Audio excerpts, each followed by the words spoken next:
Cut ಮಾಡಿಬಿಡ್ತಾರೆ. ಬುಡದ ಹತ್ರ zero cutting ಮಾಡಿಬಿಡ್ತಾರೆ. ಬುಡದ ಹತ್ರ ಝೀರೋ ಕಟಿಂಗ್ ಮಾಡಿದಾಗ ಏನಾಗುತ್ತೆ, ಅವಾಗ ಏನು ಮಾಡ್ತಾರೆ, ತಿಪ್ಪೆ ಗೊಬ್ಬರ ಹಾಕೋದು, ಇದು ಮಾಡ್ಕೊಂಡು ಹಿಂಡಿಗಳು ಹಾಕ್ಕೊಂಡು 2 ರಿಂದ 3 ತಿಂಗಳವರೆಗೂ ಅವ್ರಿಗೆ ಹೂವನೇ ಇರಲ್ಲ. ಅದು ಚಿಗುರು ಹೂವು ಮೊಗ್ಗು ಬರೋವರೆಗೂ ಹೂವು ಇರಲ್ಲ. ಅದು ಎಲ್ಲರಿಗೂ ಪರಿಪಾಟಿಲಿ ಎಲ್ಲರೂ ಅದೇ ಅಂದ್ಕೊಂಡಿದ್ದಾರೆ. ಬಟ್ ಈ ಥರ ಪ್ರೋನಿಂಗ್ ಮಾಡಿ ನಾವು ಈ ಥರ ಗಿಡ ಉಳಿಸ್ಕೊಂಡು ನಾವು ಇದನ್ನು ಕಾಪಾಡ್ಬೋದು, ಬರುತ್ತೆ ಅನ್ನೋದು ಯಾರಿಗೂ ಗೊತ್ತೇ ಇಲ್ಲ. ಇಲ್ಲಿ ಎಲ್ಲರೂ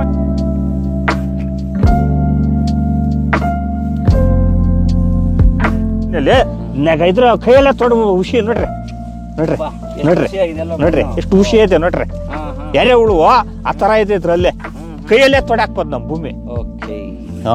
ರೈತ ಮಿತ್ರ ಎರೆಹುಳುಗಳು ನಿಮ್ಗೆ ಚೆನ್ನಾಗಿ ಫ್ರೆಂಡ್ ಆಗಿ ನಿಮ್ಮ ಮಣ್ಣು ಚೆನ್ನಾಗಿ ಇವ್ರು ಹೋದ್ಮೇಲೆ ಸೋಮಶೇಖರ್ ಅವ್ರು ಹೋದ್ಮೇಲೆ ಎರೆಹುಳು ತಾಂಡಿಕ್ಕು ಆಮೇಲೆ ಎಲ್ಲ ಕೊಟ್ರು.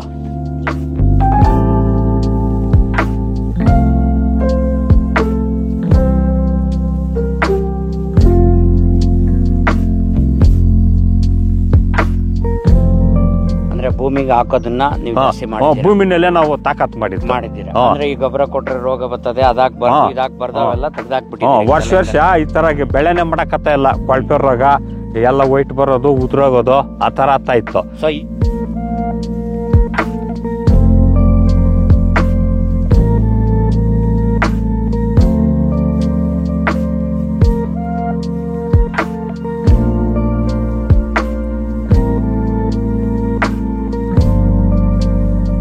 ನಮಸ್ತೆ ಮಿತ್ರರೇ, ನೋಡಿ ಇವು ಇವತ್ತು ಮಾರ್ಕೆಟಲ್ಲಿ ನಾವು ಉಳಿಬೇಕು ರೈತರು ಅಂದರೆ ಹೂವು ಕ್ವಾಲಿಟಿ ಇರಬೇಕು. ಅದರಲ್ಲೂ ಮೆರಾಬಲ್ ಗುಲಾಬಿ ನೀವು ತೊಗೊಂಡೋದಾಗ ಇದೇನಿದೆ ಹೂವಿನಿಂದ ಇರ್ತಕ್ಕಂಥ ತೊಟ್ಟು ಅದು ತುಂಬ ಸದೃಢವಾಗಿರಬೇಕು, ಉದ್ದ ಇರಬೇಕು ಅಂತ ಕೇಳ್ತಾ ಇರ್ತೀವಿ.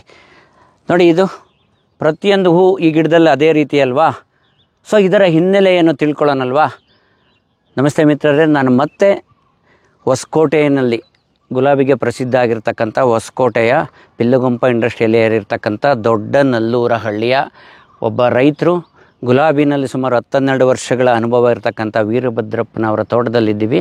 ಬಟ್ ಅವರ ಪ್ರಾರಂಭದಿಂದ ಆಗಿರೋ ಅನುಭವಗಳು ತುಂಬ ಚೆನ್ನಾಗಿ ಬರ್ತಾ ಇದ್ದಿದ್ದು, ಆನಂತರ ಸಮಸ್ಯೆಗಳು ಎದುರಾಗಿದ್ದು, ಯಾವುದೋ ಒಂದು ಸಮಯದಲ್ಲಿ ಗಿಡನೇ ತೆಗಿಬೇಕು, ಬೇರೆಯವರು ಹೇಳ್ತಿದ್ದಿದ್ದು ಇದು ಆಗಲ್ಲ ತೆಗಿ ಅಂತ ಹೇಳ್ತಿದ್ರು ಅನ್ನೋ ಮಾತುಗಳು ಹಂಚ್ಕೊಂಡಿದ್ರು. ಸೊ ಅದು ಈಗ ಹೇಗೆ ಮತ್ತೆ ಯಥಾಸ್ಥಿತಿಗೆ ಬಂದಿದೆ, ಇಷ್ಟು ಚೆನ್ನಾಗಿ ಕ್ವಾಲಿಟಿ ಬಂದಿದೆ ಅನ್ನೋದ್ರ ಬಗ್ಗೆ ಮಾಹಿತಿ ಹಂಚ್ಕೊಳ್ಳೋಕೆ ಬಂದಿದ್ದೀನಿ. ಒಂದು ವಿಷಯ ಕ್ಲಾರಿಟಿ ಕೊಡ್ತೀನಿ, ಇವರು ನನಗೆ ಪರಿಚಯ ಇಲ್ಲ, ನನ್ನ ಶಾಪಿಗೆ ಬಂದಿಲ್ಲ. ಬಟ್ ಇವ್ರಿಗೂ ನನಗೂ ಏನು ಸಂಬಂಧ? ನಾನು ಇಂಟಿಗ್ರೇಟೆಡ್ ನ್ಯೂಟ್ರಿಷನ್ ಮ್ಯಾನೇಜ್ಮೆಂಟ್ ಒಂದು ವಿಡಿಯೋ ಮಾಡಿ ಹೇಳಿದ್ದೀನಿ. ಅಂದರೆ ನಮಗೇನು ಗೊತ್ತಿದೆ ಅದು ಕೊಡೋದಲ್ಲ, ಬೆಳೆಗೇನು ಬೇಕೋ ಮಣ್ಣಿಗೇನು ಬೇಕೋ ಅದನ್ನು ಕೊಡಬೇಕು, ಅವಾಗ ಕ್ವಾಲಿಟಿ ಬರ್ತದೆ ಅಂತ ಹೇಳಿದ್ನಲ್ಲ. ಸೊ ಅದನ್ನು ಅಳವಡಿಸ್ಕೊಂಡಿರೋ ಒಬ್ಬ ರೈತರು. ಅವ್ರಿಗೆ ಮಾಹಿತಿ ಸಿಕ್ಕಿದ್ದೆಲ್ಲಿ? ಅವ್ರಿಗಿಲ್ಲೇ ಹೊಸಕೋಟೆ ಹೂವಿನ ಮಾರ್ಕೆಟ್ನಲ್ಲಿರ್ತಕ್ಕಂಥದ್ದು ಕಳೆದ 2-3 ವಿಡಿಯೋಗಳಲ್ಲಿ ಹೇಳಿದ್ದೆ, ಶ್ರೀವಾರಿ ಅಗ್ರೋ ಟ್ರೇಡರ್ಸ್ ಸೋಮಶೇಖರ್ ಅಂತ. ಸೊ ಈ ರೀತಿ ಗುಲಾಬಿನ ತೆಗಿಬೇಕು ಅನ್ನೋ ಒಂದು ಸ್ಟೇಜಲ್ಲಿ ಅವ್ರನ್ನ ಕನ್ಸಲ್ಟ್ ಮಾಡಿದ್ದಾರೆ. ಅಲ್ಲಿಂದ ಮಾಹಿತಿ ಪಡ್ಕೊಂಡು ಈಗ ಮತ್ತೆ ಹಾದಿಗೆ ಬಂದಿದೆ ವಾಪಸ್ಸು, ಖುಷಿಯಾಗಿದ್ದಾರೆ. ಸೊ ಹೆಚ್ಚು ಮಾಹಿತಿ ನನಗೆ ಗೊತ್ತಿಲ್ಲ, ಅವರಲ್ಲಿ ಏನು ನೋಡ್ತಾ ಇತ್ತು, ಹೇಗೆ ಅಳವಡಿಸ್ಕೊಳ್ಳೋದು ಅವರಿಂದ ತಿಳ್ಕೊಳ್ಳೋಣ. ಇವಾಗ ರೈತರ ಹತ್ರ ನೇರವಾಗಿ ಹೋಗೋಣ. ನಮಸ್ತೆ ವೀರಭದ್ರಪ್ಪ. ನಮಸ್ಕಾರ ಸರ್. ಸೋಮಶೇಖರ್ ಅವ್ರು ಹೇಳಿ ವಿಡಿಯೋ ಕಳಿಸಿದಾಗ ನಿಜವಾಗ್ಲೂ ಖುಷಿ ಆಯಿತು ನನಗೆ. ನಿಜವಾಗ್ಲೂ ಬರೋಕ್ಕೆ ಸಮಯನೇ ಇಲ್ಲ. ಪ್ರತಿ ಭಾನುವಾರ ಎಲ್ಲೆಲ್ಲೋ ಹೊರಗಡೆ ಹೋಗ್ತಿದ್ದೀವಿ. ನಾಳೆ ಹಾಸನಾಗ ಹೋಗ್ತಾ ಇರೋದ್ರಿಂದ ಇವತ್ತು ನನ್ನ ಶಾಪ್ ಇದ್ರೂ ಬೆಳಗ್ಗೆನೇ ಈ ಚಳಿನಲ್ಲೂ ಎದ್ದು ಬಂದಿದ್ದೀನಿ. ಒಂದೇ ಏನಂದರೆ ಇವತ್ತು ಸುಮಾರು ಜನ ಗುಲಾಬಿ ರೈತರು ನಾವು ಸೋತೋದ್ವಿ ಅನ್ನೋ ಪರಿಸ್ಥಿತಿಯಲ್ಲಿದ್ದಾರೆ. ಸೋಲು ಅಂತಿಮ ಅಲ್ಲ, ಸೋತವ್ರೆ ಗೆಲ್ಲೋದು. ಬಟ್ ಗೆಲುವಿನ ಹಾದಿ ಕಂಡ್ಕೋಬೇಕು. ಅದು ನೀವೇ ಕಂಡುಕೊಳ್ಳ್ರಿ, ಹೇಗೆ ಸಾಧ್ಯ ಆಯಿತು ನಿಮ್ಮ ಪ್ರಾರಂಭದ ದಿನಗಳಿಂದ ಆದ ಅನುಭವಗಳನ್ನೆಲ್ಲ ದಯವಿಟ್ಟು ನಮ್ಮ ರೈತರ ಜೊತೆ ಹಂಚ್ಕೋಬೋದಾ? ಇಷ್ಟು ಗುಣಮಟ್ಟದ 3 ರೀತಿಯ ಗುಲಾಬಿ ಇದೆ, ಅದನ್ನು ನಾನು ತೋರಿಸ್ತೀನಿ. ಈ ಅನುಭವನ 1-2 ಮಾತುಗಳಲ್ಲಿ ಹಂಚ್ಕೋಬೋದಾ ನಮ್ಮ ರೈತರಿಗೆ ಮಾಹಿತಿ? ಸರ್, ನಾವು 12 ವರ್ಷ ಆಯಿತು ತೋಟ ಮಾಡಿ. 12 ವರ್ಷದಲ್ಲಿ ಈ ಥರ ಹೂವು ಬರಲಿಲ್ಲ, ಕ್ವಾಲಿಟಿ ಬರ್ತಾಯಿಲ್ಲ. ಸ್ವಲ್ಪ ವೈಟ್ ಬರೋದು, ಬಿಳುಪು ಬರೋದು, ಎಲೆ ಅಷ್ಟನೆಲೆ ಬರೋದು ಎಲ್ಲ ಆಗ್ತಾಯಿತ್ತು. ಆಮೇಲೆ ಕಟಿಂಗ್ ಹಾಕ್ಬಿಟ್ಟು ಗಿಡ ತೆಗೋಣ ಅಂತ ನೋಡಿದ್ರೆ, ಆಮೇಲೆ ಹೊಸಕೋಟೆಯಲ್ಲಿ ಶ್ರೀವಾರಿ ಅಂತೇಳಿ ಸೋಮಶೇಖರ್ ಅವರು ಒಂದು ಅಂಗಡಿ ಮಾಡಿದ್ದಾರೆ. ಅಲ್ಲಿಗೆ ಹೋಗೋದನ್ನು ಅವರು ಎಲ್ಲ ಮಾಹಿತಿ ಕೊಟ್ಟರು. ಸಮಗ್ರ ಪಕ್ಷಾಂಶ, ಆಮೇಲೆ ವಾಮಗೋಲ್ಡು, ಆಮೇಲೆ ಇನ್ನು ಯಾವ್ಯಾವ್ದು ಎಲ್ಲ ಔಷಧಿ ಎಲ್ಲ ಇವ್ರು ಕೊಟ್ಟಿದ್ದೆಲ್ಲ ತಗೊಂಬಂದು ತೋಟಕ್ಕೆ ಹಾಕಿದೆ, KMS ಎಲ್ಲನೂ. ಆಮೇಲೆ ಸ್ವಲ್ಪ ಚೆನ್ನಾಗಿ ಬೇರು ಬಿಡ್ತು. ಬೇರು ಬಿಡೋದನ್ನು ಸ್ವಲ್ಪ ಹಂಗೆ ವರ್ಷದಿಂದ ಡೆವಲಪ್ಮೆಂಟ್ ಆಗ್ತಾ ಬಂತು. ಆಮೇಲೆ ಚೆನ್ನಾಗಿ ಕ್ವಾಲಿಟಿ ಬರ್ತಾಯಿದೆ. ಅದು ಆಮೇಲೆ 2 ತಿಂಗ್ಳಿಗೊಂದ್ಸರಿ ಒಂದು ಪಾಂಪ್ಲೆಟು ಲಿಸ್ಟ್ ಮಾಡಿಕೊಟ್ಟು ಈ ಥರ ಮಾಡ್ಕೊಂಬರ್ರಿ ಅಂತೇಳಿ ಈ ಥರ ಪಾಂಪ್ಲೆಟ್ ಕೊಟ್ಟರು. ಇದೇ ಥರ ಹಾಕ್ಕೊಂಡ್ ಬರ್ತಾನೆ ಇದ್ದೀನಿ. ಇದೇ ಥರ ಮಾಡ್ಕೊಂಡು ಬರ್ತಾನೆ. ತಿರ್ಗಾ ಜನವರಿನಲ್ಲಿ ಹಾಕ್ಬೇಕು. ಹಾಕೋದನ್ನು ಚೆನ್ನಾಗಿ ಫಸಲು ಬರ್ತಾ ಇದೆ. ಏನಿಲ್ಲ ಅಂದ್ರೆ ತಿಂಗಳಿಗೆ 1,40,000 30,000 ಆ ಥರ ಬರ್ತಾನೆ ಐತೆ. ಎಷ್ಟು ಗಿಡಗಳಿದು? ಇದು 1,200 ಗಿಡ. 1,200 ಗಿಡ. ಈ ತೋಟ ಸ್ವಲ್ಪ ಹೂವು ಕೊಯ್ತದೆ, ಅದ್ ಕಡೆ ಆಗ್ತದೆ. ಅದ್ ಬಂದಾಗ ಇದು ಹೂವು ಸ್ಟಾರ್ಟ್ ಆಗ್ತೈತೆ. ಆ ಥರ ಮಾಡ್ಕೊಂಡ್ ಬಂದಿದ್ದೀವಿ ನಾವು. ಚೆನ್ನಾಗಿ ಬರ್ತಾ ಇದೆ ಫಸಲು. ಸೋಮಶೇಖರನಿಂದ ನಮಗೆ ಚೆನ್ನಾಗಿ ಲಾಭ, ಮಾಹಿತಿ ಪಡೆಯೋದನ್ನು ಚೆನ್ನಾಗಿ ಲಾಭ ಬರ್ತಾ ಇದೆ ತೋಟದಲ್ಲಿ. ಅಂದ್ರೆ ಭೂಮಿಗೆ ಹಾಕೋದನ್ನ ನೀವು ಜಾಸ್ತಿ ಭೂಮಿನಲ್ಲೇ ನಾವು ತಾಕತ್ ಮಾಡಿದ್ದೀರಾ. ಅಂದ್ರೆ ಈ ಗೊಬ್ಬರ ಕೊಟ್ರೆ ರೋಗ ಬರ್ತದೆ, ಅವೆಲ್ಲ ತೆಗ್ದಾಕ್ಬಿಟ್ಟಿದ್ದೀವಿ. ವರ್ಷ ಈ ತರ ಬೆಳೆನೆ ಮಾಡಕತ್ತ ಇಲ್ಲ. ಕೊಳಪೆ ರೋಗ ಎಲ್ಲ ವೈಟ್ ಬರೋದು, ಉದುರೋಗೋದು ಆ ತರ ಆಗ್ತಾ ಇತ್ತು. ಸೊ ಈ ದಿನಗಳಲ್ಲಿ ಕೊಳಪೆ ರೋಗ ಜಾಸ್ತಿ. ಈ ದಿನದಲ್ಲಿ ಕೊಳಪೆ ರೋಗ ಲಕ್ಷಣಗಳಿಲ್ಲ. ಬೇಸಿಗೆನಲ್ಲಿ ವೈಟ್ ಬರೋದು ಸ್ವಲ್ಪ ಕೃಷಿಕ. ಇವ್ರ ಹತ್ರ ಹೋದಾಗಿನಿಂದ ಆರ್ಗ್ಯಾನಿಕ್ ಸಮಗ್ರ ಪೋಷಕಾಂಶಗಳು ಭೂಮಿಗೆ ಕೊಡೋದನ್ನು ಚೆನ್ನಾಗಿ ಈ ತರ ಬರ್ತಾ ಇದೆ. ಗಿಡಗಳಲ್ಲಿ ಶಕ್ತಿ ಇದೆ ಅಂತ ಈ ಅಧಿಕೃತ ಔಷಧಿಗಳನ್ನ ಕಂಪನಿಯಿಂದ ಬರ್ತಕ್ಕಂಥವು ಏನ್ ಬಿಲ್ ಬರುತ್ತೆ ಅವು ಸ್ಪ್ರೇ ಮಾಡಿದಾಗ ನಿಮ್ಗೆ ಫಲಿತಾಂಶ ಸಿಕ್ಕಿದೆ. ಓಕೆ. ಇನ್ನು ಹೆಚ್ಚುವರಿಯಾಗಿ ಏನು ಅಳವಡಿಸ್ಕೊಂಡ್ರಿ? ಈಗ ನೋಡಿ ಗಿಡಗಳೆಲ್ಲ ಕೆಲವು ಇಷ್ಟ ಎತ್ತರ ಹೋಗ್ಬಿಟ್ಟಿರ್ತದೆ, ಸಣ್ಣದಾಗ. ನಾವೆಲ್ಲ ಸೈಡ್ ಕಟಿಂಗ್ ಹಾಕ್ಯಂತ ಇದ್ದೀನಿ. ಇಷ್ಟ ಹೈಟ್ ಬಂದಾಗೆಲ್ಲ ಕಟಿಂಗ್ ಮಾಡಿ ಬಟ್ ಜೀರೋ ಕಟಿಂಗ್ ಮಾಡ್ತಿಲ್ಲ. ಜೀರೋ ಕಟಿಂಗ್ ಮಾಡ್ತಾ ಇಲ್ಲ. ಇದೊಂದು ಅಳವಡಿಸ್ಕೋಬೇಕಾಗಿರೋದು. ಕಳೆದ ನಾಗೇಶ್ ಅವರು ವಿಡಿಯೋ ಮಾಡುವಾಗಲೂ ಹೇಳಿದೆ, ಉದಯ್ ಕುಮಾರ್ ಅವರು ಪ್ಲಾಟ್ ಅಲ್ಲಿ ವಿಡಿಯೋ ಮಾಡುವಾಗ ಹೇಳಿದ್ದೆ ನಾನು.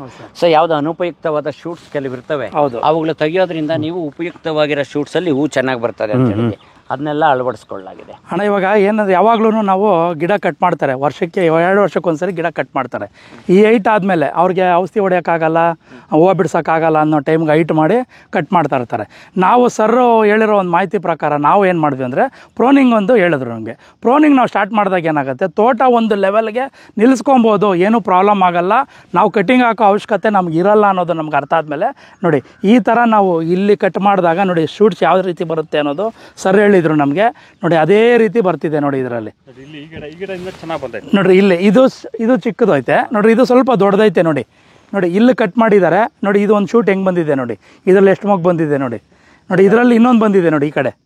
ಸರ್ ಹೇಳ್ದಂಗೆ ಕರೆಕ್ಟಾಗಿ ಅದೇ ರೀತಿ ನೋಡ್ರಿ ಎಲ್ಲ ಒಂದು ಕಟ್ಟಿಂಗ್ ಆಗ್ತಾ ಅಂತಂದರೆ 2 ರಿಂದ 3 ಚಿಗುರು ಬಂದೇ ಬರುತ್ತೆ ಅನ್ನೋಕ್ಕೆ ಇದೇ ಉದಾಹರಣೆ. ಇದನ್ನು ಒಂದು ಲೆವೆಲ್ ನಾವು ನಿಲ್ಲಿಸ್ಕೊಂಡ್ವಿ ಅಂತಂದರೆ ನಾವು ಕಟಿಂಗ್ ಹಾಕೋ ಅವಶ್ಯಕತೆಯೂ ಬೀಳಲ್ಲ. 2-3 ತಿಂಗಳು ನಾವು ಕಟಿಂಗ್ ಹಾಕಿ ಸುಮ್ಮನೆ ಅದಕ್ಕೆ ಬಂಡವಾಳ ಹಾಕ್ಕೊಂಡು ಸಂಪಾದನೆ ಇಲ್ದಿರಂಗೂ ನಾವು ಇದು ಮಾಡ್ಕೊಳಕ್ಕಾಗತ್ತೆ. ಈ ಥರ ಮಾಡೋದ್ರಿಂದ ನಮಗೆ ಉಳಿತಾಯನೂ ಆಗುತ್ತೆ, ಸಂಪಾದನೆನೂ ಆಗುತ್ತೆ, ಗಿಡನೂ ಆರೋಗ್ಯ ಚೆನ್ನಾಗಿರ್ತದೆ. ನಮಗೆ ಮುಖ್ಯ ಏನ್ ಮಾಡ್ತಿದ್ರು ಅಥವಾ ಈಗ ಬೇರೆಯವರೆಲ್ಲ ಏನ್ ಮಾಡ್ತಾರೆ ಅಂತಂದ್ರೆ ಒಂದು ಹೈಟ್ ಬೆಳೆದಾದ್ಮೇಲೆ ಕಟ್ ಮಾಡ್ಬಿಡ್ತಾರೆ. ಬುಡದ ಹತ್ರ ಜೀರೋ ಕಟಿಂಗ್ ಮಾಡಿಬಿಡ್ತಾರೆ. ಬುಡದ ಹತ್ರ ಜೀರೋ ಕಟಿಂಗ್ ಮಾಡಿದಾಗ ಏನಾಗುತ್ತೆ, ಅವಾಗ ಏನು ಮಾಡ್ತಾರೆ, ತಿಪ್ಪೆ ಗೊಬ್ಬರ ಹಾಕೋದು, ಇದು ಮಾಡ್ಕೊಂಡು ಹಿಂಡಿಗಳು ಹಾಕ್ಕೊಂಡು 2 ರಿಂದ 3 ತಿಂಗಳವರೆಗೂ ಅವ್ರಿಗೆ ಹೂವನೇ ಇರಲ್ಲ. ಅದು ಚಿಗುರು ಹೂವು ಮೊಗ್ಗು ಬರೋವರೆಗೂ ಹೂವು ಇರಲ್ಲ. ಅದು ಎಲ್ಲರಿಗೂ ಪರಿಪಾಟಿಲಿ ಎಲ್ಲರೂ ಅದೇ ಅಂದ್ಕೊಂಡಿದ್ದಾರೆ. ಬಟ್ ಈ ಥರ ಪ್ರೋನಿಂಗ್ ಮಾಡಿ ನಾವು ಈ ಥರ ಗಿಡ ಉಳಿಸ್ಕೊಂಡು ನಾವು ಇದನ್ನು ಕಾಪಾಡ್ಬೋದು, ಬರುತ್ತೆ ಅನ್ನೋದು ಯಾರಿಗೂ ಗೊತ್ತೇ ಇಲ್ಲ. ಇಲ್ಲಿ ಎಲ್ಲರೂ ಹಂಗೆ ಮಾಡೋಣ.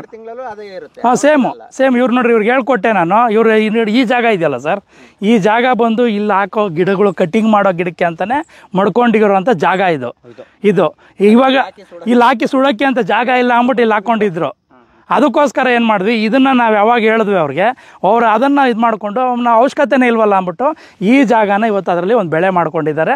ಒಂದು ಚಿಕ್ಕದಾಗಿ ಒಂದು 200 ಗಿಡ ಹಾಕ್ಕೊಂಡಿದ್ದಾರೆ. ಇದರಲ್ಲೂ ಕೂಲಿ ವರ್ಕೌಟ್ ಆಗುತ್ತೆ ಅವ್ರಿಗೆ. ಆ ಥರ ಆಗ್ತಾ ಇದೆ. ಇದು ಅಳವಡಿಸ್ಕೊಳ್ಳಲಾಗಿದೆ. ಸರ್ ಈಗ ಔಷಧಿ ಎಷ್ಟು ದಿವಸಕ್ಕೊಂದ್ಸರಿ ಸ್ಪ್ರೇ ಮಾಡ್ತೀವಿ ಸರ್? ಔಷಧಿ ಶನಿವಾರ ತಪ್ಪಿದ್ರೆ ಭಾನುವಾರ, ವಾರಕ್ಕೊಂದ್ಸತಿ ಕಂಟಿನ್ಯೂಸ್ ಆಗ್ತಾರೆ. ಶನಿವಾರ ತಪ್ಪಿದ್ರೆ ಭಾನುವಾರ. ಸೊ ನೀವು ತ್ರಿಪ್ಸು ರೋಗದ್ದು 2 ಜೊತೆಲಿ ಹಾಕೊಂಡೇ ಮಾಡ್ತಾ ಇದ್ದೀರಾ? ಇಲ್ಲ, ಇದು ಬೇರೆ ಹೊಡಿತೀನಿ. ರೋಗಿದ್ದೆ ಒಂದು ಸಪ್ರೇಟ್ ಹೊಡಿತೀನಿ. ಓಕೆ. ಆಮೇಲೆ ಟ್ರಿಪ್ಸು ಬೀಳೋದಿಲ್ಲ. ಯಾವಾಗನ ಒಂದು 15 ದಿವಸಕ್ಕೊಂದು ಕೊಟ್ಟ ಬೀಳೋದಿಲ್ಲ. ಎಂತ ಖುಷಿ ವಿಷಯ. ಇಲ್ಲ, ಟ್ರಿಪ್ಸೇ ಬರೋದಿಲ್ಲ ನಮ್ಮ ತರದಲ್ಲ. ಜನ ಸಿಂಪಲ್ ಔಷಧಿ ಅದ್ಯಾವುದೋ ಬಂದಿದೆ. ಸಿಂಪಲ್ ಔಷಧಿನಲ್ಲಿ 500 ರೂಪಾಯಿ, ಅದು ಅರ್ಧ ಲೀಟ್ರ್ ಅದ್ರಲ್ಲಿ ಹಾಕ್ಬಿಟ್ರೆ ಟ್ರಿಪ್ಸ್ ಹೊರಟೈತೆ. ಅದ್ರ ಮೊದಲು ಇದು ಯಾವ್ಯಾವ ಕೊಡೋರು, ಶಿಮ್ಮಡಿಸು ಅದು ಇದು ಬೇರೆ ಅಂಗಡಿಯಲ್ಲಿ ಕೊಡೋರು 2100 ರೂಪಾಯಿ ಹಾಕೋರು. ಆಮೇಲೆ ಇವ್ರ ಹತ್ರಕ್ಕೆ ಹೋಗೋದನ್ನು ಯಾವ್ದೋ ಸಿಂಪಲ್ ಔಷಧಿ ಕೊಟ್ಟರು ಅದರಲ್ಲೇ ಚೆನ್ನಾಗಿ ಕಂಟ್ರೋಲ್ ಮಾಡ್ಕೊಂಡ್ಬರ್ತಾರೆ. 70% ಈ ತರದ ಉಪಾಯ. 1 ಎಕರೆಗೂ 10,000 12,000 ಅಷ್ಟೇ ಔಷಧಿ ತಿಂಗಳಿಗೆ. ನೋಡಿ ಇವ್ರಿಗೆ ಪೇಮೆಂಟ್ ಮಾಡ್ತೀನಿ. ಹೂವಿನ ಬೆಲೆ ಚೆನ್ನಾಗಿರೋದು, ಗೊಬ್ಬರದ್ದು ಔಷಧಿ ಎಲ್ಲ ಅಷ್ಟೇ ಆಗೋದು. ಗೊಬ್ಬರದ ಔಷಧಿ ಎಲ್ಲ 12,000 ಮೂಟೆ ಎಲ್ಲ ಗೊಬ್ಬರ 10,000 ಬಿಟ್ಟು ಈ ಡ್ರಿಪ್ಪಲ್ ಕೊಡ್ತಕ್ಕಂಥ ಗೊಬ್ಬರಗಳು ಲಿಕ್ವಿಡ್ಗಳು ಬಯೋ ಸಾವಯವ ಅದು ಆಮೇಲೆ ಔಷಧಿಗಳು ಸ್ಪ್ರೇ ಮಾಡೋದು 10,000 to 12,000 ಬರ್ತದೆ. ಓಕೆ. ಅದು ಮಣ್ಣಿಗೆ ಹಾಕೋ ಗೊಬ್ಬರ ಎಷ್ಟು ದಿವಸಕ್ಕೊಂದ್ಸರಿ ಆಗ್ತದೆ? 2 ತಿಂಗಳು ಮಣ್ಣಿಗಾಗೋ ಗೊಬ್ಬರ 2 ತಿಂಗಳಿಗೆ ಅದ್ರಲ್ಲಿ ಪಾಂಪ್ಲೆಟ್ ಐತಲ್ಲ, ಪ್ರತಿ ತಿಂಗಳು ಬಡ್ಜೆಟ್ ಅಲ್ಲೂ ಅದು ಬರೋದಿಲ್ಲ. ಬರೋದಿಲ್ಲ. ಆಮೇಲೆ ವಾರಕ್ಕೊಂದ್ಸತಿ ಇದು ಬಿಡ್ತೀನಿ, ಅದೇನೋ ಕ್ಯಾನ್ಗಳು ಕೊಡ್ತಾರೆ ಇವರು, ಬೂಸ್ಟರು, ಸೋಲಾಮೆನ್ನು, ಸೋಲಾಕ್ಯಾರು, ಅದ್ಯಾವ ಬೂಸ್ಟ್ ಕೊಡ್ತಾರೆ, ಅವು ಬಿಡ್ತೀನಿ. ಆಮೇಲೆ ಇದು ಮಗದ ದಪ್ಪ ಬರಕ್ಕೆ ಇದು ಕೊಡ್ತಾರೆ, ಅದೇ 50 ಅದು ವಾರಕ್ಕೊಂದ್ಸತಿ ಬಿಡ್ತಾ ಇರ್ತೀರಿ. ಪೊಟ್ಯಾಶ್ ಅಂಶ ಜಾಸ್ತಿ ಕೊಡ್ತಾ ಇದ್ದೀರಿ ಈಗ. Potash neglected. ಸೊ ಅದರಿಂದ ಗುಣಮಟ್ಟ ಚೆನ್ನಾಗಿ ಬರೋದಕ್ಕೆ ಚೆನ್ನಾಗಿದೆ. ಸೊ ಈಗ ಗಿಡ ಕಿತ್ತಾಕ್ಬೇಕು ತೆಗ್ದಾಕ್ಬೇಕು ಅನ್ನೋ ಯೋಚನೆ ಈಗಿಲ್ಲ, ಏನಿಲ್ಲ. ಎಷ್ಟು ವರ್ಷ ಆದ್ರೂ ಈಗ ಮೇಂಟೈನ್ ಮಾಡ್ತೀನಿ. ಇನ್ನ ಇವ್ರು ಹೇಳ್ದಂಗೆ ಮೊದ್ಲು ಬೆಳೆಸ್ದು ಕಟಿಂಗ್ ಹಾಕ್ಬಿಡ್ತಾ ಇದ್ದೆ, ಇವಾಗೆಲ್ಲ ಸೆಂಟ್ರಿಗೆ ಶಿಟ್ ಇದೆ, ಆ ಕಡೆ ಎಲ್ಲ ಕಟ್ ಮಾಡಿ ಹಾಕಿದ್ದೀನಿ. ಚೆನ್ನಾಗ್ ಬಂದೈತೆ ಚಿಗುರು, ಚೆನ್ನಾಗಿ ಬಂದಿದೆ. ನೋಡ ಅದನ್ನ ಆಗಿರ್ದಲ್ ನೋಡಿ ಎಲ್ಲ ಕಟ್ ಮಾಡಿರೋದು ನೋಡಿ, ಕಟ್ ಮಾಡಿರೋದೆಲ್ಲ ಮತ್ತೆ ಇಷ್ಟ ಐತಿತ್ತು ಸರ್, ಇಷ್ಟ ಐತಿತ್ತು ಎಲ್ಲ ತೆಗಿಸ್ಬಿಟ್ಟೆ. ಒಂದೇ ಸರಿ ಜೀರೋ ಕಟಿಂಗ್ ಮಾಡೋದ್ರ ಬದಲು ಒಂದೊಂದ್ ಗಿಡ ಮಾಡೋದು. ಅದು ಬರೋ ಈಗ ಏನಾಗ್ತಾ ಇದೆ ಅಂದ್ರೆ ಡೈಲಿ ಹೂವು ಇರ್ತಾ ಇದೆ, ಈಗ ಒಂದು ತಿಂಗಳಿನಿಂದ ಡೈಲಿ ಹೂವು ಐತೆ ಡೈಲಿ. ನೋಡಿ ಈ ಗಿಡದಲ್ಲೇ ನೋಡಿ ಎಷ್ಟು ಹೂವು ಇವತ್ತು ಕೀಳುವಂತದ್ದಿದೆ, ಮೊಗ್ಗುಗಳಿದೆ, ಇನ್ನೊಂದ್ ಸಣ್ಣದು ಚಿಗುರು ಬರ್ತಾ ಇದೆ. ಸೊ ಎಲ್ಲಾ ಅಂತದ್ದು ಕಾಣ್ಬೋದಲ್ವಾ ಒಂದು ಗಿಡದಲ್ಲಿ. ನೋಡಿ ಸಣ್ಣ ಮಗ್ಗುಗಳಿದೆ, ದೊಡ್ಡ ಮಗ್ಗುಗಳಿದೆ, ಅರಳಿರೋ ಹೂವುಗಳಿದೆ, ಚಿಗುರ್ತಾ ಇರ್ತಕ್ಕಂಥ ಶೂಟ್ಸ್ ಇದೆ. ಸೊ ಅದರಿಂದ ನಿರಂತರವಾಗಿ ಹೂ ಬರ್ಲಿಕ್ಕೆ ಸಹಾಯ ಆಗ್ತದೆ. ನೋಡಿ ಇದೆಷ್ಟು ಸದೃಢವಾಗಿ ಬಂದಿದೆ ಈ ಶೂಟ್ ನೋಡಿ ಅಲ್ವಾ, ಎಷ್ಟು ಚೆನ್ನಾಗಿ ಬಂದಿದೆ ಅಲ್ವಾ. ಈ ತರದ್ದು ಬರ್ತಾ ಇದ್ದಾಗ ಇಳುವರಿ ನಿಮ್ಗೆ ಸ್ಟೆಬಿಲೈಸ್ ಆಗ್ತದೆ, ನಷ್ಟ ಆಗಲ್ಲ. ಅದು ನೋಡಿ ಆಕ್ಚುಲಿ ಈ ಸಮಯದಲ್ಲಿ ಬೆಲೆಗಳು ಇರಲ್ಲ ಅಂತಾರೆ, ಬೆಲೆನೂ ಇದೆ ಈ ವರ್ಷ. ಬೆಲೆ ಇದೆ ಸರ್, 200 ರೂಪಾಯಿ, 150, 200 ರೂಪಾಯಿ ಇದೆ. ಸರ್ ಯಾರ್ದು ನಿಂತಿಲ್ಲ ಸರ್, ತೋಟನೇ ಎಲ್ಲ ಹೋಗ್ಬಿಟ್ಟಿದೆ. ನಿಮ್ ಸ್ನೇಹಿತರು ಈ ತರ ಇರೋರು ನಿಮ್ಮನ್ನ ಕೇಳಲ್ವಾ, ಏನ್ ಹೂವು ಹಿಂಗ್ ಬರ್ತಾ ಇದೆ ಚೆನ್ನಾಗಿ ಏನ್ ಮಾಡ್ಕೊಂಡ್ರಿ ಅಂತ ಕೇಳಲ್ವಾ? ಕೇಳ್ತಾರೆ. ನಾವು ಕರ್ಕೊಂಡೋಗಿ ಇವ್ರ ಅಂಗಡಿಗೆ ಬಿಡ್ತಿರ್ರಿ, ಅವ್ರೇನ್ ಮಾಡ್ತಾರ ಒಂದ್ಸರಿ 2 ಸರಿ ನೋಡ್ಬಿಟ್ಟು ಕಲ್ದರಾಗೋತಾರೆ. ಆ ತರ ಬರಲ್ಲ ಇದು. ಸಾಧನೆ ಮಾಡ್ಬೇಕು, 5-6 ತಿಂಗಳು ಭೂಮಿ ಕೊಟ್ಟು ಸಾಧನೆ ಮಾಡಿದ್ರೆ ಅದು ಫಲ ಸಿಕ್ಕೋದು. ಸರಿಯಾದ ಮಾತಾಡ್ತಿದ್ದಾರೆ ವೀರಭದ್ರಪ್ಪರ, ಅರ್ಥ ಮಾಡ್ಕೊಂಡವ್ರೆ. ಯಾಕಂದ್ರೆ ಇಷ್ಟೂ ವರ್ಷಗಳಿಂದ ಕೆಟ್ಟೋಗಿರ್ತಂತ ಭೂಮಿ ಸಿದ್ಧ ಮಾಡ್ಬೇಕು ಅಂದ್ರೆ ಅಲ್ಲಿಂದಲೇ ಆರೈಕೆ ಸ್ಟಾರ್ಟ್ ಆಗ್ಬೇಕು. 1 ಸ್ಪ್ರೇ 2 ಸ್ಪ್ರೇನಲ್ಲಿ ವ್ಯತ್ಯಾಸ. ನೀವ್ 2 ಸ್ಪ್ರೇ ಮಾಡ್ಲೇಬೇಡ್ರಿ, 15 ದಿನ 2 ಸರಿ ಡ್ರಿಪ್ ಅಲ್ಲಿ ಬಿಡಿ, ಎಷ್ಟೋ ವ್ಯತ್ಯಾಸ ಕಾಣಿಸ್ತದೆ. ಸೊ ಇದು ನನಗೆ ಈಗ ಯಾಕೆ ಜ್ಞಾಪಕ ಬಂತು ಅಂದ್ರೆ, ಕಳೆದ ಬಾರಿ ವರಮಹಾಲಕ್ಷ್ಮಿ ಹಬ್ಬ ಆಯ್ತಲ್ಲ, ಆ ಸಮಯದಲ್ಲಿ ಹೊಸಕೋಟೆ ಮಾರ್ಕೆಟ್ ನಲ್ಲಿ ನಮ್ಮ ಹೂವು ರಿಜೆಕ್ಟ್ ಮಾಡಿರುವಂತ, ಆ ನಂತರದಲ್ಲಿ ಸುಮಾರು ಒಂದು 8-10 ಜನ ದೊಡ್ಡ ಪ್ರಮಾಣದಲ್ಲಿ ಬೆಳೆಯೋ ರೈತರುಗಳೇ ಬಂದ್ರು ನಮ್ಮಲ್ಲಿ. ನಾನು ಅವ್ರಿಗೆ ಇದೆಲ್ಲ ವಿವರವಾಗಿ ಹೇಳಿದ್ದೆ. ಫಸ್ಟ್ ಎಷ್ಟು ಕೇಳಿಸ್ಕೊಂಡ್ರೆ ಎಷ್ಟು ಅರ್ಥ ಮಾಡ್ಕೊಂಡ್ರೆ ಗೊತ್ತಿಲ್ಲ, ಒಂದ್ಸರಿ ಬಂದಿದ್ದು ಅಷ್ಟೇ. ನಾನು ಅವ್ರಿಗೆ ಅದೇ ಹೇಳಿದೆ, ಔಷಧಿ ಇಂಪಾರ್ಟೆಂಟೇ ಅಲ್ಲ, ನಿಮ್ಮೂರ ಅಂಗಡಿಗಳಲ್ಲೇ ಔಷಧಿ ಸಿಗ್ತಾವಿದೆ, ಯಾವ್ದು ಹೊಸ ಔಷಧಿಗಳೇನಿಲ್ಲ. ಬಟ್ ನಿರ್ವಹಣಾ ಪದ್ಧತಿ, ಪೋಷಕಾಂಶ ನಿರ್ವಹಣೆ ಅಂತಲೂ ಹೇಳಿದ್ದೆ. ದಯವಿಟ್ಟು ಏನಾದ್ರು ನೀವು ಕೇಳಿಸ್ಕೊಳ್ತಾ ಇದ್ರೆ ಅದನ್ನೇ ಮಾಡಿ.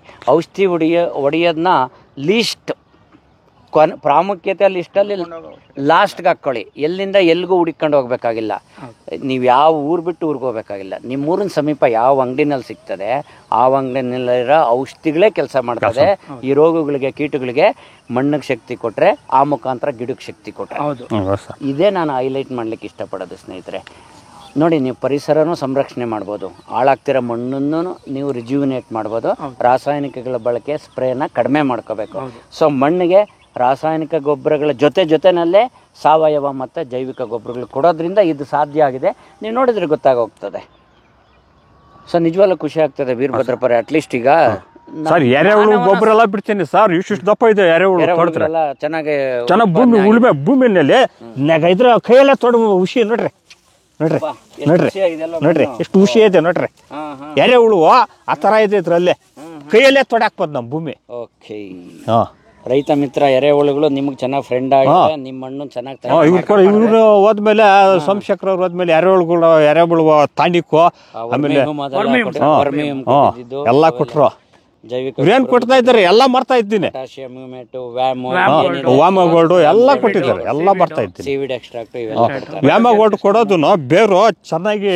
ಮೊದ್ಲಿಗೂ ನೀವು ಮೊದ್ಲಲ್ಲಿ ಯಾವ್ದೋ DAP ಇಂಡಿ ಅಷ್ಟು ಹಾಕ್ತಿದ್ವಿ, ಆಗ್ತಾ ಇದ್ರೆ ಗಿಡಗಳಿಗೆ ನೀವು ಕೊಡ್ತಿರ್ತಕ್ಕಂಥ ಪದಾರ್ಥಗಳ ರೇಂಜ್ ಜಾಸ್ತಿ ಆಗಿದೆ ಅಲ್ವಾ? ರೇಟ್ ಜಾಸ್ತಿ ಆಗಿದೆ. DAP ಬರೀ ಅಷ್ಟೇ ಕೊಡ್ತಾ ಇದ್ದಿದ್ದು. ಈಗ ಬೇರೆ ಬೇರೆವು ಲಿಕ್ವಿಡ್ ಆಗಿರ್ಬೋದು, ಪೌಡರ್ ಆಗಿರ್ಬೋದು, ಈ ಥರದ್ದು ಡ್ರಿಪ್ಪಲ್ಲಿ ಕೊಡೋ ಅಂಶಗಳು ಜಾಸ್ತಿ ಆಗಿದೆ.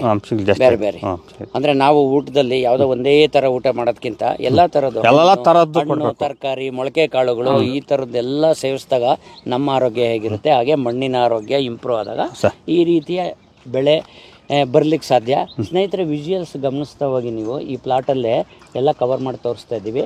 ಯಾವುದು ಒಂದು ಗಿಡ 2 ಗಿಡ ಅಂತ ಇಲ್ಲ, ಪ್ರತಿಯೊಂದು ಗಿಡದಲ್ಲೂ ಈಗೇನು ಎಕ್ಸಾಂಪಲ್ ನೀವೆಲ್ಲ ಗಿಡಗಳು ನೋಡ್ಬೋದು. ಎಲ್ಲದರಲ್ಲೂ ಎಲ್ಲ ಥರದ ಶೂಟ್ಸ್, ಹೊಸ ಶೂಟ್ಸ್ ಇದೆ, ಸಣ್ಣ ಮಗ್ಗುಗಳಿದೆ, ಮೀಡಿಯಮ್ ಸೈಜ್ ಮಗ್ಗುಗಳಿದೆ, ಅರಳಿರೋ ಹೂವುಗಳಿದೆ. ನಿರಂತರವಾಗಿ ಇಳುವರಿ ಬರಲಿಕ್ಕೆ ಇದೇ ಸಹಾಯ ಆಗೋದು. ಇವ್ರ ತಕ ಹೋಗಕ್ ಮೊದ್ಲು ಗಿಡ ಹೂವು ಕಡೆ ಆಗೋಬಿಟ್ರೆ 1 ತಿಂಗಳು ಹೂವನೇ ಇರ್ತಾ ಇರಲ್ಲ, ಚಿಗುರೇ ಬರ್ತಾ ಇರಲ್ಲ. ಈ DAPಗಳು ಏನು ಇವು ಆರ್ಗೆ ಇವು ಕಾಂಪ್ಲೆಕ್ಸ್ಗಳು ಅವೆಲ್ಲ ಹಾಕಿ ತೋಟನೇ ಕೆಟ್ಟೋಗ್ಬಿಟ್ಟು ಸರ್.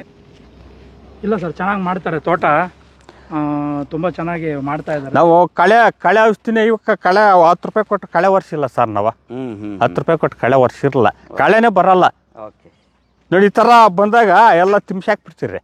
ಇದು ಬಂದ್ರೆ ಬೀಜ ಉದ್ರಿ ಸಾವಿರಾರು ಇದು ಕಳೆ ಉಡ್ತದೆ. ಅದು ಅಷ್ಟು ಮಾತ್ರ ಬರೋಕ್ಕೆ ಹೊಡೆದಾಕ್ಬಿಟ್ರೆ ಅದು ಹೂವನೂ ಆಗಲ್ಲ, ಇದಾಗಲ್ಲ. ಇವಾಗ 10 ರೂಪಾಯಿ ನೀವಾಗಲೇ ತೋರಿಸಿದ್ರಲ್ಲ ಮಣ್ಣು ಎಷ್ಟು ಲೂಸ್ ಆಗಿದೆ ನೋಡಿ, ಅದೇ ಬೇಕಾಗಿರೋದು ನೋಡಿ. ಆ ಮಣ್ಣು ಇಂಪ್ರೂವ್ ಆಗಿರೋ ಯಾವ ಗುಲಾಬಿ ತೋಟನೂ ಕೆಟ್ಟೋಗಿಲ್ಲ. ಯಾವ್ದನ ಗುಲಾಬಿ ತೋಟ ಚೆನ್ನಾಗಿದೆ ಅಂದ್ರೆ ಬೇಕಾದ್ರೆ ಮಣ್ಣು ಭೂಮಿ ಉಸಿದ್ರೆ ರೋಗನು ಬರಲ್ಲ. ಭೂಮಿ ಬಿರ್ರಾಕ್ಬಿಟ್ರೆ ಈ ಏನ್ ಮಾಡ್ತಾ ಇದೆ, ಗಿರ್ಜೆಲೆ ಬರೋದು, ಎಲೆ ಅದನ್ನೆಲ್ಲ ಬರೋದು, ಬಿರ್ರಾಕ್ ಕುಡ್ದು ಭೂಮಿ ಉಸಿ ಇರ್ಬೇಕು. ಉಸಿ ಇದ್ರೆ ಚೆನ್ನಾಗಿ ಇದು ನೀರು ಹಿಂಗತೈತೆ. ನೀರು ಹಿಂಗಿ ಚೆನ್ನಾಗಿ ಇದು ತ್ಯಾವ ಕೊಡ್ತೈತೆ ಬೇಸಿಗೆಯಲ್ಲಿ ಎಲ್ಲ. ಸೊ ಈಗ ಈ ವರ್ಮಿ ಹ್ಯೂಮೇಟು, ವ್ಯಾಮು, AMC ಎಲ್ಲ ಕೊಡ್ತಿರೋದ್ರಿಂದ ಭೂಮಿ ಅಷ್ಟು ಉಸಿರಾಗಿದೆ. ನೀವು ಕೂಡ ಡ್ರಿಪ್ ಗೊಬ್ಬರ ಕೊಟ್ಟ ತಕ್ಷಣ ಬೆಳೆ ತಗೊಳ್ತದೆ. ಸೊ 2 ತಿಂಗಳಿಗೊಂದ್ಸರಿ ಮಣ್ಣಿಗೂ ಗೊಬ್ಬರ ಹಾಕೋದ್ರಿಂದ ಅದು 2 ತಿಂಗಳ ಕಾಲ ಅದು ನಿಧಾನ ಕರಗೋದು, ಸ್ಲೋ ಆಗಿ ಕೊಡ್ತಾ ಇರ್ತದೆ. ಸೊ ನಿರಂತರವಾಗಿ ಶಕ್ತಿ ಪೂರೈಕೆ ಆಗೋದಕ್ಕೆ ಸಹಾಯ ಆಗಿರೋದ್ರಿಂದಲೇ ನೋಡಿ ಈ ತರ ಬಂಚ್, ಫ್ಲವರ್ಸ್, ಬಡ್ಸ್ ಒಂದ್ಸರಿ ಈ ಕಡೆ ಕೊಡ್ತೀರಿ, ಇನ್ನೊಂದು 15 ಇನ್ನೊಂದು 2 ತಿಂಗಳು ಆ ಕಡೆ ಕೊಡ್ತೀರಿ ಗೊಬ್ಬರ ಕೊಡುವಾಗ ಆ ತರ ಮಾಡ್ತೀರಿ. ಅಪ್ಡೇಟ್ ಆಗಿದ್ದೀರಿ ನೀವು. ಸೊ ಇದು ಮೆರಾಬಲ್, ಇದು ಬೇರೆ ತಳಿ ಇದ್ದಂಗೆ. ಆ ಕಡೆ ಬರ್ರಿ ಸರ್, ಆ ಕಡೆ ಚೆನ್ನಾಗಿ. ಇಲ್ಲಿ ಸ್ವಲ್ಪ ಗಿಡ ಹಾಕಿದ್ರೆ, ಗಿಡ ಹಾಕಿದಾಗ ಅಷ್ಟು ಈಟ್ ಹೊಡೆದು ಬಿಟ್ಟಿದೆ. ಇಲ್ಲಿ ಸುಡಾವಾಗ ಇಲ್ಲಿ ಸ್ವಲ್ಪ ಡ್ಯಾಮೇಜ್ ಆಯ್ತು, ತಟೈತೆ ಅಂತ ಹಂಗೆ ಮಾಡ್ಕೊಂಡವ್ರೆ. ಈಗ ನಾವು ಪ್ರೋನಿಂಗ್ ಹೇಳ್ಕೊಟ್ಟಾಗಿಂದ ಇನ್ನು ಕಟಿಂಗ್ ಹಾಕೋ ಅವಶ್ಯಕತೆ ಬರಲ್ಲ ಅಂದ್ಬಿಟ್ಟು ಅದಕ್ಕೆ ಗಿಡ ಹಾಕೊಂಡ್ಬಿಟ್ಟು. ಇದು ಯಾವ್ದು ತಳಿ? ಏನಂತಾರೆ? ಒನ್ನಿಸ ಅಂತ ಕರೀತಾರೆ ಇದನ್ನ. ಸೊ ಅದೇ ಬೆಲೆಗಳಲ್ಲಿ ವ್ಯತ್ಯಾಸ ಇರುತ್ತೆ ಮಾರ್ಕೆಟ್ ಅಲ್ಲಿ ಈಗ ಸರ್. ಇದಕ್ಕೆ ಒಂದು 20-30 ರೂಪಾಯಿ ರೇಟ್ ಜಾಸ್ತಿ ಇರುತ್ತೆ ಸರ್ ಇದಕ್ಕೆ. ಸೊ ನೋಡಿದ ತಕ್ಷಣ ನಮ್ಮಂತವ್ರಿಗೆ ಅಷ್ಟು ವ್ಯತ್ಯಾಸ ಗೊತ್ತಾಗಲ್ಲ. ಹೌದು ಸರ್, ಹೌದು. ಅದೇ ಕ್ಷೇತ್ರದಲ್ಲಿ ಫ್ಲವರ್ ಮಾರ್ಕೆಟಿಂಗ್ ಮಾಡೋರು, ಆರುಗಳು ಮಾಡೋರು, ನಿಮ್ಮ ರೈತರುಗಳಿಗೆ ಬೇಗ ಗೊತ್ತಾಗುತ್ತೆ. ನಿಂತು ನೋಡೋರಿಗೆ ಅಷ್ಟು ಬೇಗ ಗೊತ್ತಾಗಲ್ಲ ಸರ್. ಹೌದು. ಸ್ವಲ್ಪ ಪಿಂಕ್ ಕಲರ್ ತರ, ಸ್ವಲ್ಪ ಲೈಟ್ ಪಿಂಕ್ ಬರುತ್ತೆ. ಚೆನ್ನಾಗಿದೆ. ಇದು ಎಷ್ಟು ವರ್ಷದ ಗಿಡ? ಇದಾಕೆ ಎಷ್ಟು ವರ್ಷ ಆಗಿದೆ? ಇದು 12 ವರ್ಷ ಆಯ್ತು ಸರ್. 8 ಕಟಿಂಗ್ ಹಾಕಿದ್ದೇನೆ. ಕಟಿಂಗ್ ಹಾಕಿ ಈ ಜಾತಿ ಎಲ್ಲ ಶಾಂಜನ ಕಿತ್ತಾಕ್ಬಿಟ್ಟು ಸರ್. ಇದು ನೋಡ, ಅದು ಅಲ್ಲಿ 6 ಎಕರೆ ಉಣಿದ್ರು ರಜೋ. 2 ವರ್ಷ ಕೂಡ ಮಡಗಿಲ್ಲ ಅವ್ರು, ಕಿತ್ತಾಕ್ಬಿಟ್ರೆ ಆಗಿಲ್ಲ ಅವ್ರಿಂದ ಆಗಲಿಲ್ಲ. ನಮ್ಮ ತೋಟ ನೋಡಿ ಅವಾಗ ಉಣಿದ್ರು.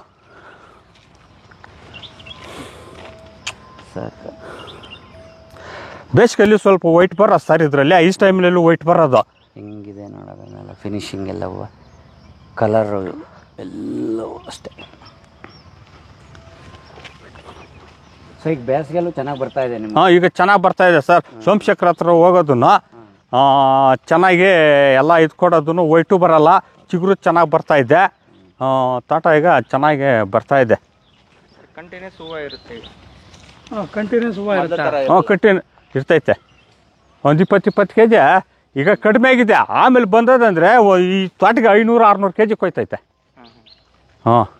ಸ್ವಲ್ಪ ಹೈಟ್ ಬರ್ಬೇಕು ಗಿಡ ಹೈಟ್ ಬಂದುಬಿಟ್ರೆ 500-600 kg ಕೊಯ್ತಾ ಇರ್ತದೆ ದಿನ.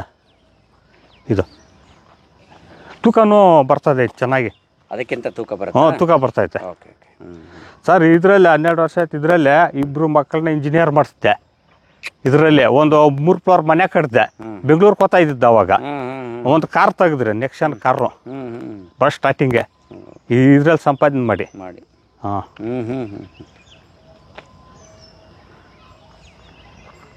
ನೋಡಿ ಮಣ್ಣು ಯಾವ ರೈತನಿಗೂ ಮೋಸ ಇದ್ರಲ್ಲ ಅಷ್ಟೇ ಸರ್, ನೋಡಿ ಸರ್, ಇದಕ್ಕಿನ್ನ ದೊಡ್ಡ ಉದಾಹರಣೆ ಬೇಕಾ? ಅಡೆ ಎಷ್ಟು ತೊಡ್ರೆ, ಎಷ್ಟು ತೊಡ್ತೀರಿ ಕೈಯಲ್ಲೇ, ತನ ತೊಡ್ರೆ ನೋಡ್ರೆ, ನೋಡಿದೆ ಕೈಯಲ್ಲೇ ಎಷ್ಟು free ಆಗಿದೆ ನೋಡಿ ಸರ್. ಎಷ್ಟು ಫ್ರೀಯಾಗಿ ಉಡುಡಿಯಾಗಿದೆ ಮಣ್ಣು, ಚೆನ್ನಾಗಿದೆ. ಖುಷಿ ನೋಡ್ರಿ, ಮರ್ದ ಎಷ್ಟು ಅನ್ನ ತೊಡ್ರೆ ಒತ್ತಾರ್ತದೆ ಒಳಕ್ಕ, ಖುಷಿ ಖುಷಿಯಾಗಿದೆ. ಸುಮ್ಮನೆ ಮೇಲೆ ಮಣ್ಣು ಆಗ್ದಂಗೆ ಇರುತ್ತೆ ಅಷ್ಟೇ, ಅದಕ್ಕೆ ಯಾವಾಗ ಎಷ್ಟು ಅನ್ನ ತೊಡ.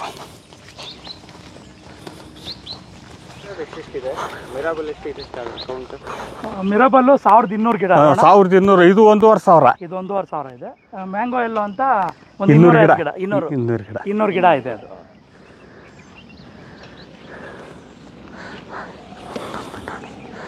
ಫಿನಿಶಿಂಗ್ ನೋಡಿದ್ರೆ ತಮಿಳ್ನಾಡ್ದವ್ರು ನಾವು ಮನೆಗಳಲ್ಲಿ ಪೋಸ್ಟರ್ ಹಾಕಿರ್ತೀವಿ ಯಾವ್ದಾದ್ರು ನೋಡಿ, ಒಂದು ಅಷ್ಟು ಫಿನಿಶಿಂಗ್ ಹಿಂದೆ ನೋಡಿ ಸರ್, ತ್ರಿಪ್ಸ್ ಕಿತ್ಕೊಡೋಣ ಸರ್ ಒಂದಷ್ಟು. ಇಲ್ಲ ಬೇಡ. ಯಾಕೆ ಇದು ಔಷಧಿ ಹೊಡಕ್ಕೆ ಸರ್, ಒಬ್ಬನೇ ಹೊಡ್ಕೊಂಬರ್ತೀನಿ ಸರ್ ಔಷಧಿ. ನೋಡಿ ಚೆನ್ನಾಗಿದೆ ಗಿಡ, ನೀಟಾಗಿ ಆರಾಮಾಗಿ ಒಬ್ಬರೇ ಹೊಡ್ಕೊಂಡ್ ಬಂದ್ಬಿಡ್ಬೋದು. ಇದು ಮ್ಯಾಂಗೋ ಎಲ್ಲೋ ಅಂತ, ಮ್ಯಾಂಗೋ ಎಲ್ಲ ಅಂತ. ಮ್ಯಾಂಗೋ ಎಲ್ಲೋ ಇದು. ನನಗೆ ಕಲರು, ಸೈಜು ನಿಜವಾಗ್ಲೂ ವಾ. ಈ ಹಂತದಲ್ಲೇನಾ ಬಿಡಿಸೋದು ಈಗ? ಈ ಹಂತದಲ್ಲೇ ಸ್ಟೇಜ್ ಇದೆ ಈ ಹಂತದಲ್ಲೇ ಬಿಡಿಸ್ಬೇಕು. ಇದ್ರಲ್ಲಿ ನೋಡಿ ಸರ್ ಗೊತ್ತಾಗುತ್ತೆ. ಇದರಲ್ಲಿ ದಳ ಎಷ್ಟು ಕರೆಕ್ಟಾಗಿ ಕೊಟ್ಟಿದೆ, ಓಪನಿಂಗ್ ಹೆಂಗಿದೆ ನೋಡಿ ಸರ್ ಇದರಲ್ಲಿ.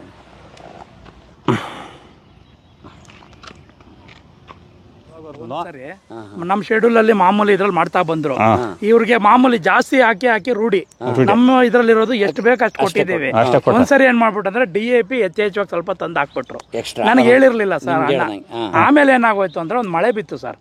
ಆ ಮಳೆ ಬಿದ್ದಟ್ಗೆ ಇಡೀ ಎಲ್ಲ ಉದುರೋಗ್ಬಿಡ್ತು, ಎಲ್ಲ ಸೊಪ್ಪೆ ಇರಲ್ಲ, ಫುಲ್ಲು ಆ ಥರ ಆಗೋಗಿತ್ತು. ನನಗೆ ಕೇಳಿದೆ ನಾನು, ಅಣ್ಣ ಯಾಕೆ ಹಿಂಗೆ ಆಯ್ತಾಯ್ತು ಅಂತಂದ್ರೆ ಆಮೇಲೆ ಹೇಳಿದ್ರು DAP ಹಾಕ್ಬಿಟ್ಟಪ್ಪ. ಅಲ್ಲ ನಿಮ್ಮ ಮಂದಟ್ಟಾಗಿದೆ ಗೊಬ್ಬರ, ನಾವು ಅನಗತ್ಯವಾಗಿ ಗೊತ್ತಿಲ್ಲದೆ ಸುಮ್ನೆ ರಿಸಲ್ಟ್ ಕೊಡ್ತದೆ ಅಂತ ಆಗ್ತಾ ಇದೀವಿ, ಅದೇ ನಮಗೆ ಎಫೆಕ್ಟ್ ಆಗಿದೆ. Correct sir, correct. ಆಮೇಲೆ ಬಿಟ್ಬಿಟ್ಟೆ, ಅದು ಹಾಕೋದು ಬಿಟ್ಬಿಟ್ಟೆ. ಓಕೆ, ಒಂದು ಮಾತು ಹೇಳಕ್ಕೆ ಇಷ್ಟಪಡ್ತೀನಿ ಸ್ನೇಹಿತರೆ. ಈಗ ನಮ್ಮ ಆರೋಗ್ಯಕ್ಕೆ ಕೆಲವು ಪದಾರ್ಥಗಳಾಗಲ್ಲ, ನಾವು ನನಗೆ ಅದಾಗಲ್ಲಪ್ಪ ಅಂತ ದೂರ ಇರ್ತೀವಿ. ನೀವು ತಿಳ್ಕೊಬಿಡಿ, ನಮ್ಮ ಮಣ್ಣಿಗೆ DAP ಆಗಲ್ಲ ಅಂತ ಬಿಟ್ಬಿಡಿ, ಸ್ವಲ್ಪ ದಿವಸ ಬೆಳೆ ಉದ್ಧಾರ ಆಗ್ತದೆ. ಎಷ್ಟೋ ಜನ ಬಿಟ್ಟಿದ್ದಾರೆ ಈಗ ಸ್ಟಾಕ್ ಇದೆ. ಸೊ ನಾನು ಏನು ನಿಮಗೆ ಕನ್ವೆ ಮಾಡಬೇಕು ಅಂತಿದ್ದೆ, ಅದು ವೀರಭದ್ರಪ್ಪರು ಅವರದೇ ಆದ ಭಾಷೆನಲ್ಲಿ ತುಂಬ ಚೆನ್ನಾಗಿ ತಿಳಿಸ್ಕೊಟ್ಟಿದ್ದಾರೆ, ಅರ್ಥ ಆಗಿದೆ ಅನ್ಸುತ್ತೆ. ತುಂಬ ಧನ್ಯವಾದಗಳು ವೀರಭದ್ರಪ್ಪರೇ. ಸೊ ಇದೇ ರೀತಿ ಮುಂದುವರಿಸ್ತಾ ಇದೆ, ಯಾಕಂದ್ರೆ ನಿರಂತರವಾಗಿ ಆದಾಯ ಬಂದ್ರೇನೆ ಯಾವುದೇ ಬೇಸಾಯ ಮಾಡೋದು. ಇಲ್ಲಾಂದ್ರೆ ಬೇಡ ಬಿಡಪ್ಪ ಇದಕ್ಕಿಂತ ಏನೋ ಮಾಡೋಣ ಅನ್ನಿಸ್ಬಿಡ್ತದೆ, ಹಂಗ ಆಗ್ಬಾರ್ದು ಅನ್ನೋದು. ಸಾಧನೆ ಮಾಡಿದ್ದೆ ಸರ್, ನಾನು 12 ವರ್ಷದಿಂದ ಸಾಧನೆ ಮಾಡಿದ್ದೀನಿ. ಯಾಕಂದ್ರೆ ಯಾವುದೇ ಬೆಳೆ ಈ ಬೆಳೆ ನನ್ಗೆ ಆಗ್ಬರಲ್ಲ ನಷ್ಟ ಅನ್ನೋ ಮಾತಿಲ್ಲ, ಎಲ್ಲಾ ಬೆಳೆನಲ್ಲೂ ಬರುತ್ತೆ ಲಾಭ. ಯಾವ ರೀತಿ ಮಾಡ್ಬೇಕು ಆ ರೀತಿ ಮಾಡೋದಕ್ಕೆ. Thank you.